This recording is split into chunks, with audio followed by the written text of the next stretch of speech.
Well, let's begin with election news. First of all, an estimated 55% voters turned out for the second phase of elections for the 15 Lok Sabha today. 141 seats went to election in the second phase.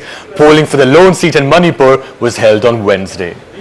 Orissa and Andhra Pradesh were billed as the game-changer states, where simultaneous assembly polls were also held. Andhra registered a huge turnout of 68%, while Assam had a turnout of 62% and Maharashtra at 58%. Voters braved scorching heat and the threat of Naxal violence in some places to turn out in huge numbers in all the 13 states that went to polls. Naxals tried to disrupt polling in some places in Jharkhand and Bihar, and the latest information we had on that was that there was a Naxal strike in Deoria in Muzaffarpur. Nearly a dozen polling officials have been feared killed in this attack.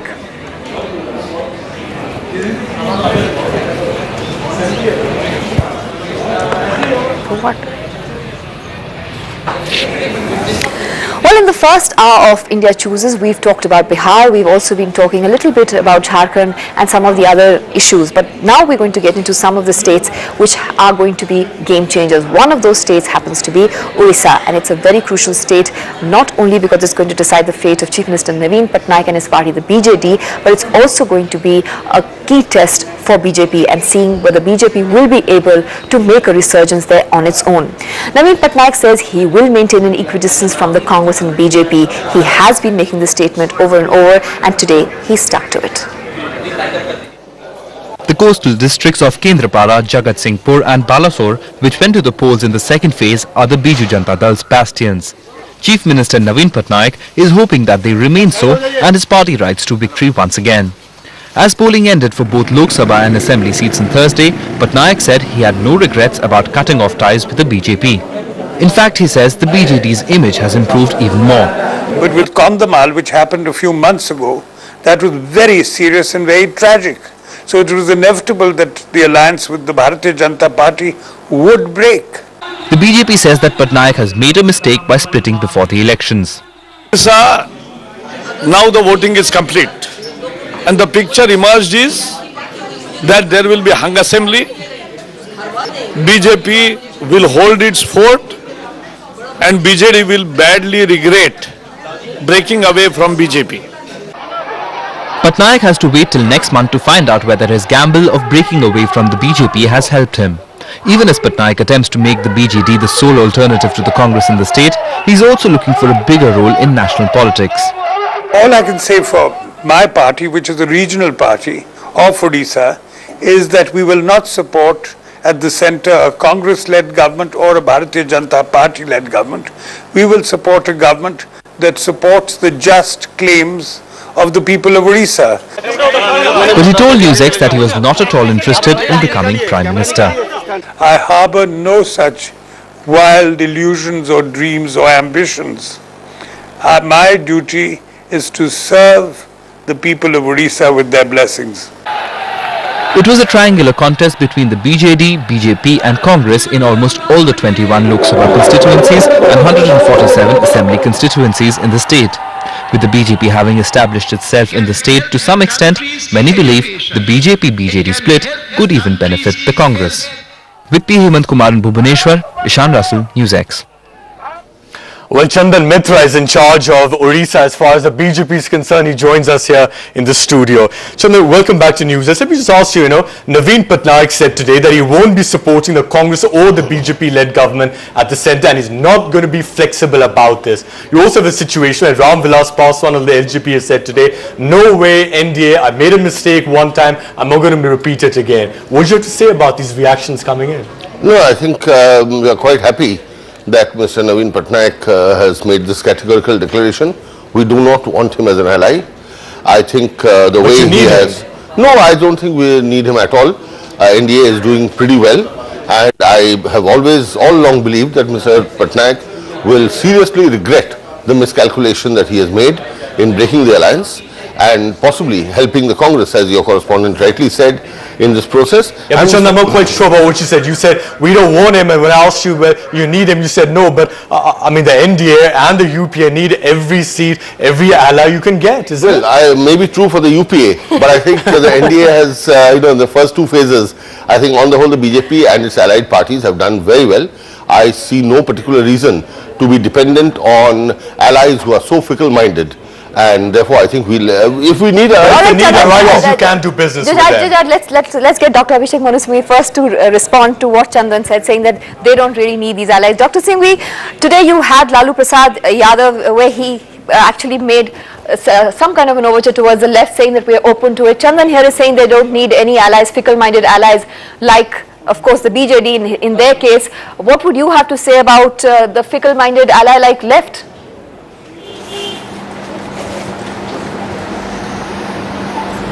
If you want to have a serious discussion on this, you have to start with the principle that the only true dividing line, whether you call it rhetorical, whether you call it illusory or not, the only true dividing line, watershed, fault line of Indian politics is communal versus non-communal forces or communal versus secular forces. Whether you like it or not, parties will go this side or that side of that line.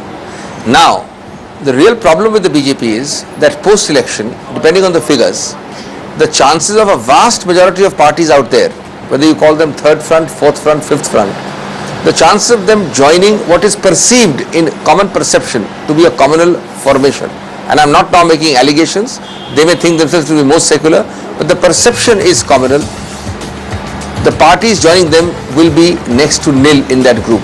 Do you imagine the RJD or the LGP joining them? And therefore, they are only making a virtue out of necessity. All right, now Dr. Singhvi, Chandan wants to respond to this.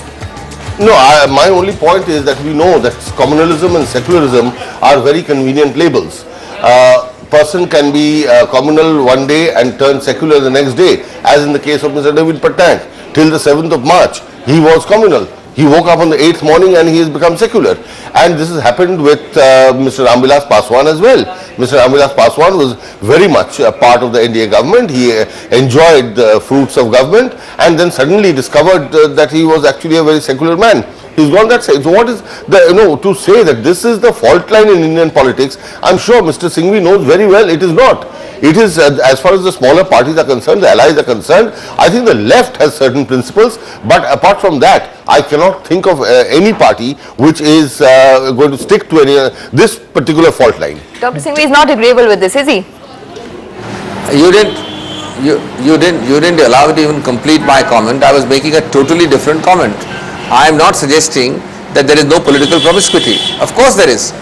I was saying the basic fault line is that the Congress and the BJP will never meet. The Congress and the Shiv Sena will never meet. Now, apart from this fault line, Trinamool also has moved. The point I was trying to make before you cut me off was that we do not mind allying with any forces post-election subject to the overriding criterion that the severance with what we consider communal forces should be absolute and complete.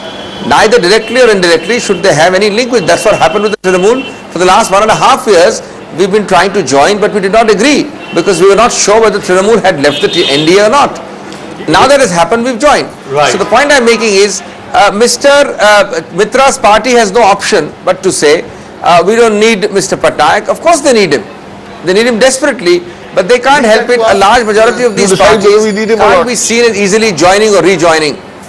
Yeah, but Dr. Singhvi, I mean, you just mentioned over here that you will not mind allying with secular forces so long as it's not the BJP, the Shiv Sena. But let's look at what some of these forces are saying today. Lalu Prasad and Paswan said today that the UPA will need the left front. Prakash Karat said today in the afternoon that there's no way a government will be possible with the Congress party. Naveen Patnaik in Odisha said there's no way he'll be supporting the Congress-led government at the centre. It looks like a lot of these people are not on the same page as you, and a lot of these people, of course, are either your allies right now or have been your allies. What do you have to say about that?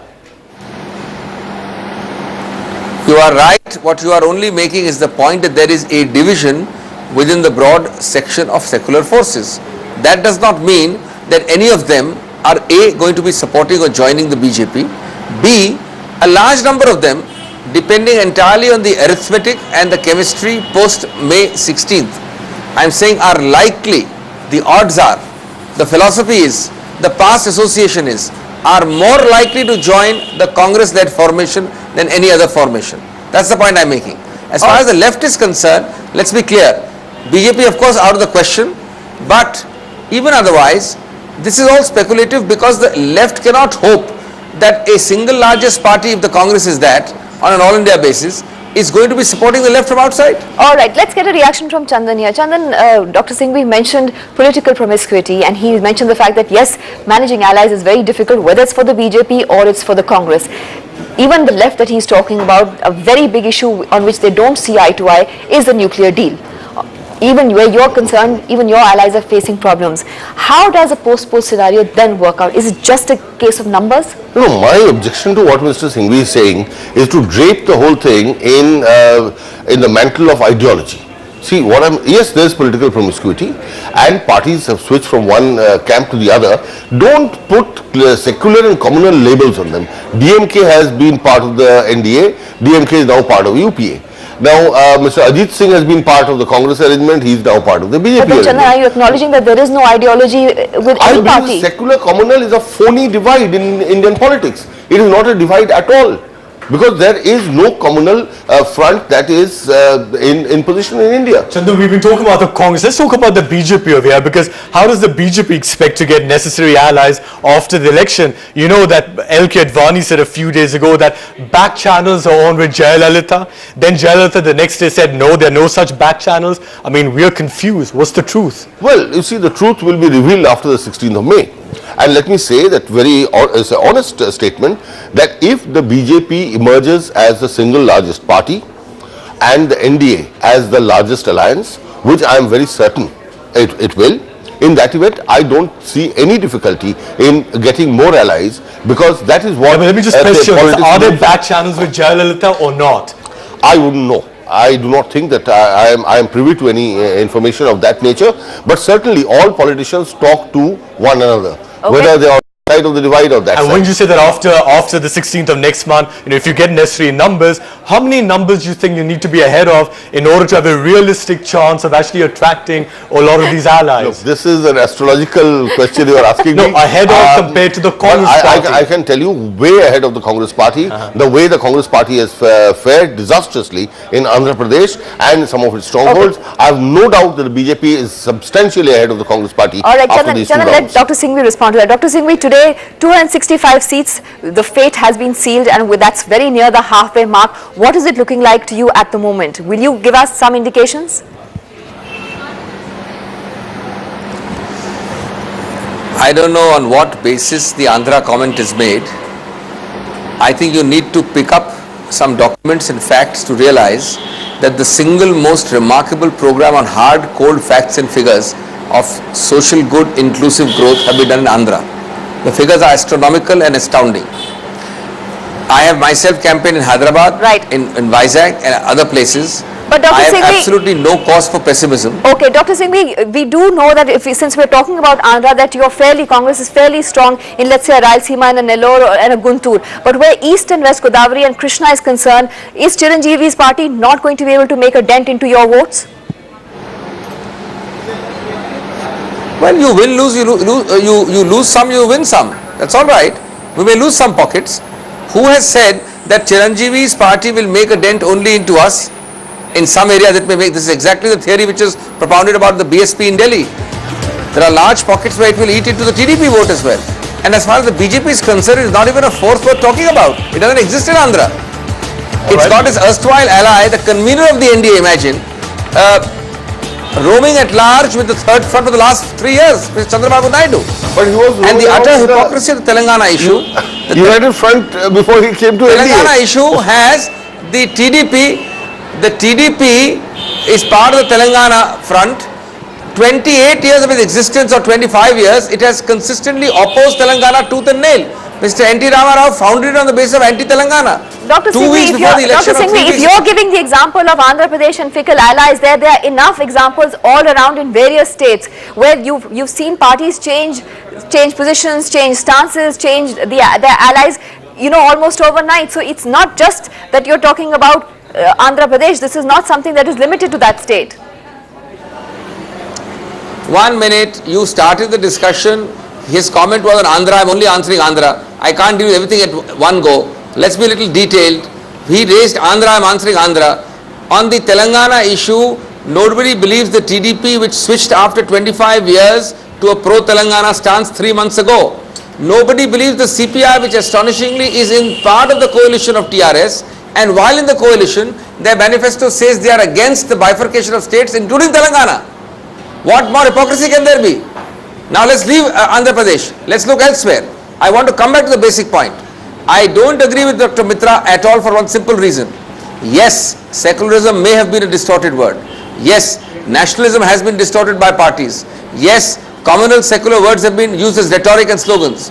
But if you come down to brass tacks, there are all the basic fault line of Indian politics remains communal and secular. Now that doesn't change because some parties are politically promiscuous. A small number of players shift to both sides, but the vast majority stay this side or that side. And that proves my point.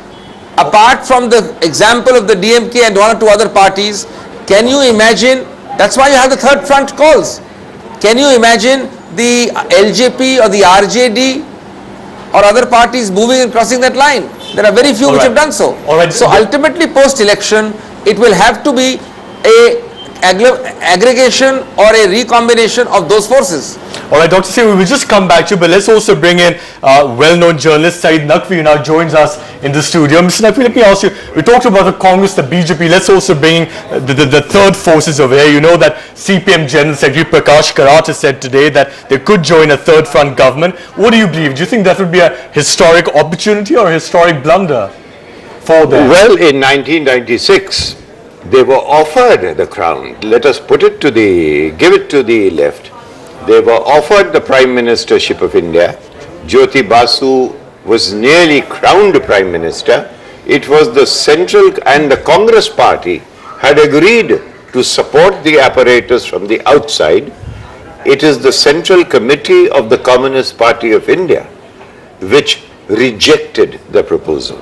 And I think one should give it to the left that they, although it was not altogether altruistic, I mean, they had their own political game in it because they are in it for politics, but they did. And in fact, I was delighted that Chandan Mitra, who once upon a time may have flirted with the left, said that other than the left, there is no other party which is consistent to its ideology. All right, Dr. Naqvi, I'm going to come back to you. I want to take one question to Dr. Singhvi. After the statements that today Lalu Prasad Yadav has made or Ram Vilas Paswan has made as far as making overtures towards the left is concerned, let's get your point of view where the left is concerned. Are you looking at them as an ally post-poll or not? I want to make 2 or 3 points about the left. We have never said that we will never consider the left support at all. It is Mr. Prakash Karat who seems to have said that we will not be in a combination with the Congress. They have supported us for 4.5 years. We have made it clear that if you decide to exercise veto on policies which we think are good for the government, we will not allow any constituent of the UPA to have a veto.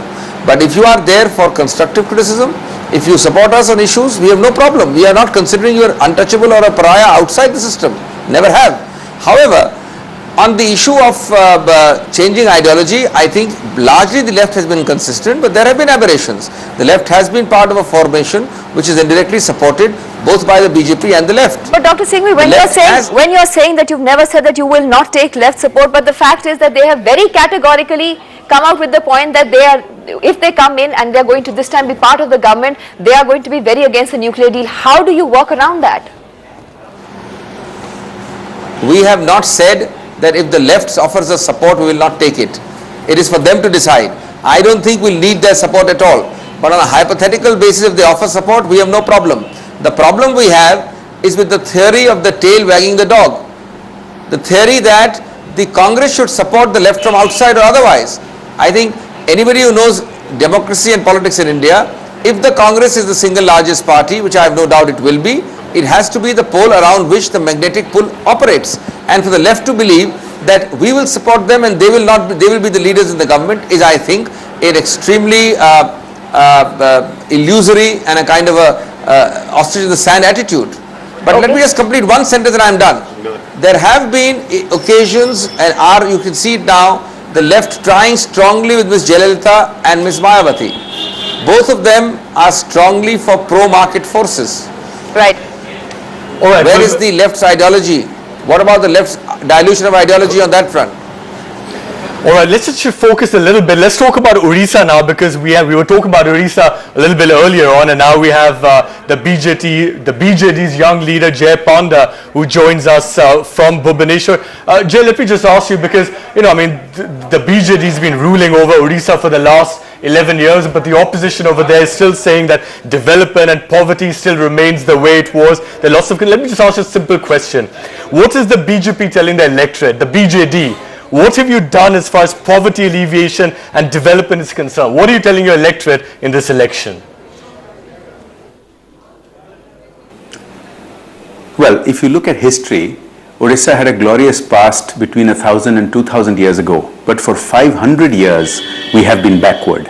During the British Raj, during the post-independence period, the turnaround has only started very recently. So we've had a very historic turnaround only 4 years ago. Now, if you look at the statistics, and these are not our statistics, these are international and national level statistics from UNDP, from World Bank and other sources, Odisha's GDP growth rate is now higher than the national average. And the results of this are also seen. For example, the state has now taken on many poverty reduction programs which are directly reaching out to the people. You've also had a huge success story with Mission Shakti, which is the women's self-help group movement, where today about 4 million women are not only self-sufficient but have made their families self-sufficient. So there has been a tremendous turnaround story. If you look at industrialization, today Odisha has the largest amount of investment coming into any state in the country. So there has been a dramatic turnaround after many centuries. So obviously this is going to be the talk of town, not for a year or two, but for the next couple of decades. Jay, let's talk politics now. Naveen Patnaik has very categorically said in all the interviews today, including to our channel, that the BJD will not support the BJP or the Congress. What does this mean exactly? Are you then talking about a third front and the fact that the third front will get a majority? There is, as of now, no formal third front. There are alliances of parties, and some of them have seat sharing arrangements and some of them don't. In our case, we have seat sharing arrangements with a few parties like the CPI, CPM and NCP, one or two others. So our focus is basically regarding Odisha. Now we as a regional party have to look out for Odisha's interest, and we will play a mature role in the center to help a stable government operate in the national interest. Now as to who will get a majority and who is likely to do well is dependent on the people of India. And we shall cross that bridge when we come to it once the results are out. Chandan Mitra, let me just ask you, because Odisha, of course, is seeing not just Lok Sabha elections but assembly elections as well. All analysts are coming to the same conclusion: this assembly over there is likely to be hung. Let me just ask you a simple question. Despite what's happened the last few weeks, the possibility is there that BJP and the BJT will tie up together after May 16. Absolutely no question. Let me assert this categorically. Mr. Advani has said so, Mr. Narendra Modi has said so, and we have made it absolutely plain that there is no question of a post-poll BJD, BJP tie-up, whether in the assembly or in But why not? Why such a rigid position? No, because it is very clear. I've spent a lot of time in Odisha in the last couple of weeks, and I am absolutely convinced that there is a secret understanding between the Biju Janata Dal and the Congress. The Congress wants to help Mr. Naveen Patnaik come to power on his own and hopes that Mr. Patnaik's MPs will support the UPA. Chandan, let's get Dr. Singhvi to react to this.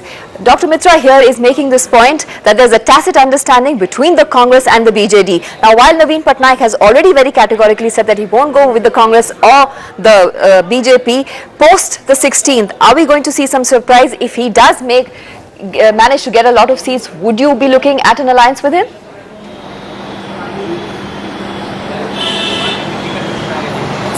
Let the sour grapes of the BJP not rub off on us. They've had a rupture. Unlike our lack of seat adjustments, which the NDA has also had, and we've also had problems with the RJD and the other parties, our break with the coalition partners is not a rupture. Their break is a complete rupture. Trinamool, BJD, and that's the sour grapes running off here. Second answer to your second question, I've repeated, I've said so earlier, post 16th May, all options are open depending A, on the figures we get, B, on the overriding watershed, that there are certain communal parties will never ally with, example Shiv Sena and BJP, and C, anybody else who wants to ally with us will have to demonstrate like the Trinamool Congress that there is a complete severance, direct or indirect, letter and spirit with communal forces. So Dr. Singhvi, if he is agreeable, if Naveen Patnaik is agreeable to the fact that Manmohan Singh can become the Prime Minister and you get the required numbers, could we see BJD as part of the Congress or the UPA?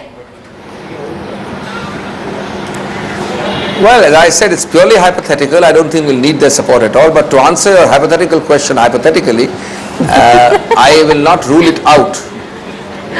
You will not rule it out. Yes. Chandan, is this confirming your fears? The cat and is your out of the suspicion? bag. Right. The cat is out of the bag. And it's been apparent on the ground in Odisha. And I think that, Mr. Singhvi did not talk about sour grapes. The fact is that there are sour grapes for the Congress all over the country at this point of time, in UP and Bihar in particular. You see, unlike the Congress, the BJP is a force in Odisha. And if we don't come to power in this round, we are very certain that we will occupy the opposition space because Mr. Naveen Patnaik has betrayed his father's anti-Congress legacy. And Trinamool Congress, let me just quickly add, Trinamool Congress has made it a condition that they will support the Congress provided the Congress is in no way linked to the left. So the sanguinity that Mr. Singhvi is showing today, I don't think will stand the test of time. Chandan, we have just a minute or so left in this segment, but very briefly I just want to ask you, I mean, you're suspicious the Congress and the BJD are doing some backroom deal over here. But why is the BJP-BJD deal gone so badly wrong that is beyond redemption even after May 16? No, the deal hasn't, there was nothing wrong with the deal. Mr. Naveen Patnaik... They were your oldest allies. Absolutely, oldest, trouble-free. We had excellent relations. But, I mean, after 9 years of enjoying power in Odisha with the support of the BJP, Mr. Naveen Patnaik one fine morning decides that every bone in his body is quote-unquote secular and starts saying that is a Kandhamal issue that led him to break the alliance. I mean, Kandhamal, for heaven's sake... Okay, so 20 seconds, what was the real reason then? In 20 seconds, what really went on in Naveen Patnaik's head? It is a delusion of self-popularity, and I think some people in the BJD were working to kind of create a separate base for Mr. Patnaik and perhaps push him towards the Congress. All right, we're going to take a break, but after this post-mortem of Odisha, but I'm going to take one last point to Dr. Abhishek Manu Singhvi. 265 seats, what is it looking like for the Congress? Will you give us some numbers at all? Obviously, I'm not in the business of astrology, and obviously there's no question of giving numbers. Your surveys have failed to predict. I certainly don't want to be a predictor. I can only say 2 or 3 general things. One, we are bound to be the single largest party. 2, our combination, our alliance is bound to be the single largest. And in our Congress Plus combination, we have no doubt that we'll comfortably cross the relevant mark and become the majority to form the government. All right, Dr. Abhishek Manu Singhvi, thank you so much for joining us. Chandan, I know you have to go as well. Thank you so much. We're going to have to wait and see who crosses the mark when. Syed Naqvi is going to, of course, stay, and right after the break, we're going to be joined by Prabhash Joshi. We'll talk about Maharashtra, other important states as well, which have gone to the election today, phase 2. But just in a minute or two, keep watching. We'll be right back.